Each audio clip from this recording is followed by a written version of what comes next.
L'opposant sud-soudanais Lam Akol a annoncé lundi sa démission de ses fonctions de ministre de l'Agriculture et de la Sécurité alimentaire dans le gouvernement d'Union nationale, estimant qu'il n'y a plus d'accord de paix à appliquer à Djouba.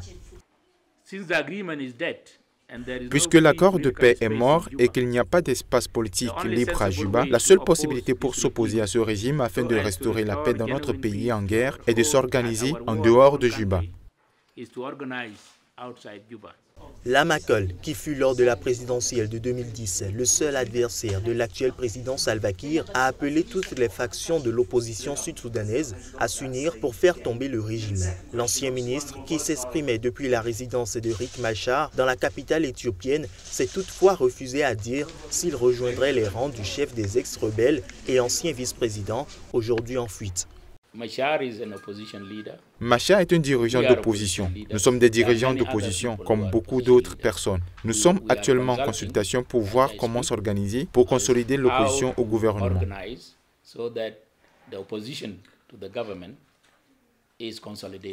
Lam Akol, considéré comme le principal opposant politique sud-soudanais et indépendant de l'ex-rébellion, a dit envisager toutes les options, y compris celle du retour à la lutte armée contre le président Salva Kiir.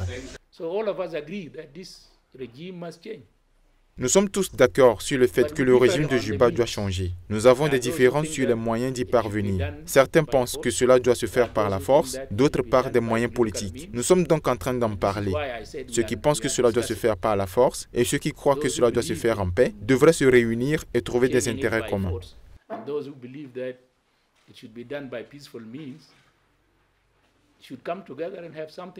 Lam Akol a également annoncé qu'il quittait la direction de son parti, Mouvement populaire de libération du Soudan Changement démocratique, fondé en 2009 et considéré comme le seul véritable parti d'opposition au Soudan du Sud. Ancien chef de guerre durant le conflit d'indépendance de 1983 à 2005 contre Khartoum, le ministre de l'Agriculture et de la Sécurité alimentaire occupe un poste clé alors que 5 millions de Sud-Soudanais sur une population de 11 millions dépendent aujourd'hui de l'aide alimentaire.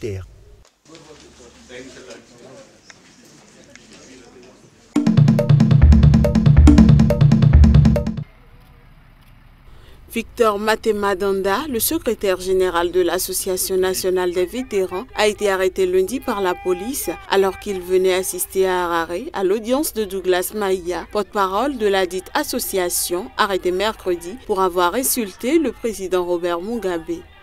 40 ans après, ils sont persécutés par ceux qui ont déserté, ceux qui ont été des lâches. J'étais à l'école avec certains d'entre eux, ils n'ont pas été à la guerre, mais ils ont beaucoup de pouvoir aujourd'hui.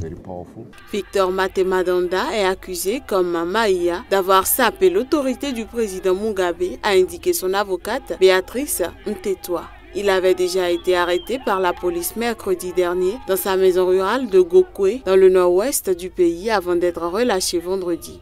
C'est une tentative d'intimidation. Lors de cette audience préliminaire lundi, Douglas Maïa a été libéré contre une caution de $300 et comparaîtra à nouveau à une date ultérieure pour l'heure inconnue. De nombreux soutiens et militants des droits de l'homme, dont l'ex-vice-présidente du pays Joyce Mujuru, s'étaient rassemblés devant le tribunal d'Harare pour cette audience. Les anciens combattants, longtemps fidèles partisans du président zimbabwéen, ont publié il y a 2 semaines une déclaration choc accusant Mugabe de comportement dictatorial et d'être incapable de résoudre les problèmes du pays.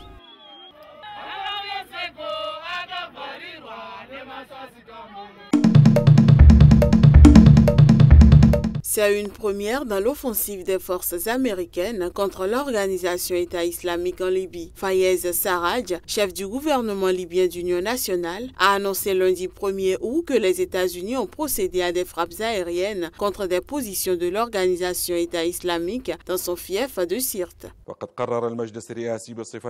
Le Conseil présidentiel, en tant que commandant-chef de l'armée nationale libyenne, a décidé d'autoriser la demande de soutien direct des États-Unis en menant des frappes aériennes précises sur les bastions de l'organisation État islamique à Sirte et dans ses environs, en coordination directe avec le Conseil présidentiel et le commandement des opérations. De ce fait, ces premières frappes ont commencé aujourd'hui sur des positions précises dans Sirte, causant d'importantes pertes dans les rangs et sur le matériel de l'ennemi.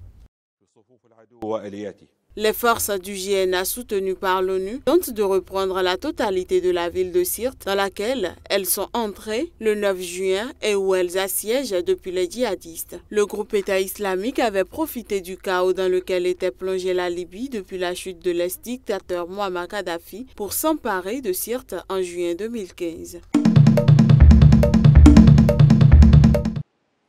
Segun affine son service. Dans quelques jours, il décolle pour les Jeux Olympiques de Rio, où quelle que soit sa performance, il entrera dans la légende. À 41 ans, il est le premier Africain, tous sports confondus, à disputer 7 fois les JO. Un record qu'il assume en toute humilité. Dans ma tête, je ne pense pas que j'ai plus de 40 ans. Je me suis toujours dit que j'avais la vingtaine. Et je pense que c'est cela qui me motive à toujours m'entraîner dur et qui m'a aidé tout au long de ma carrière. Multi-champion d'Afrique et multiple vainqueur des Jeux africains, Segun domine le tennis de table sur le continent depuis 20 ans grâce à un coup droit au style inhabituel. Pour les JO, par contre, il doit encore faire ses preuves. L'entraîneur de l'équipe nationale espère que cette fois sera la bonne.